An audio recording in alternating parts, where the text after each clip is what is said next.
ইতিমধ্যে আমাৰ নতুন এছঅপি মতে অসম চৰকাৰৰ এছঅপি মতে আমাৰ সীমান্ত পাৰ কৰাৰ কাৰণে নিৰ্দেশ জাৰি কৰা হৈছে আৰু এই কেছটো আমি 2006 চনতে আমাৰ এছপি শোণিতপুৰ বৰ্ডাৰ শাখাৰ ৰিপৰ্টৰ ভিত্তিত কেছটো ইনষ্টিটিউশ্যন হৈছিলে আৰু তাৰ পাছত এফটি কোৰ্টে এক্সপাৰ্টি ডিচিশ্যন দিলে আৰু তাৰ পাছত নতুন এছঅপি যিটো অসম চৰকাৰ ওলাল তাৰ ভিত্তিতে তেওঁলোকক আমি 24 ঘণ্টাৰ ভিতৰত অসমৰ পৰা বাহিৰ কৰি দিয়াৰ কাৰণে ব্যৱস্থা কৰিবৰ কাৰণে অলৰেডি আমাৰ জ্যেষ্ঠ আৰক্ষী অধীক্ষকক আমি নিৰ্দেশনা জাৰি কৰিছোঁ। নাই পোৱা মানে অৰ্ডাৰটো এক্সপাৰ্টি আছিলে গতিকে বিচাৰি হয়তো নাপাব পাৰে কিন্তু বিচাৰি চাবলৈ আমি দিছোঁ। সেইটো বিচাৰিটো নোপোৱালৈকেতো তেওঁলোকতো আমি ডাইৰেক্টলি নিবলৈ দিগদাৰ হৈছে কিন্তু তথাপি এছ পিৰ লগত কথা পাতিছোঁ তেওঁ বিচাৰি চাব কাৰণ অৰ্ডাৰটো এক্সপাৰ্টি আছিলে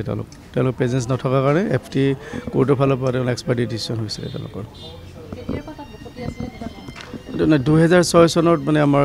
বৰ্ডাৰৰ যিটো ৰিপৰ্ট আছিলে 2006 চনত তেওঁলোক আছিলে তাতে হয়তো কোনো টেম্পৰেৰী তেওঁলোকে সেই 2006 চনত আছিল তাৰপাছত হয়তো এতিয়া হয়তো তেওঁলোক অলপ চিফ্ট কৰিছে জেগাটো। এতিয়ালৈকেতো গোচৰ সংখ্যাটো মই ক'ব নোৱাৰিম কিন্তু যেতিয়ালৈকে অৰ্ডাৰ হোৱা নাই আৰু গোচৰটো আছে বহুতখিনি এফটি কোৰ্টত আমাৰ 6টা ফেমিলি হ'ব 6টা ফেমিলি হয় 6টা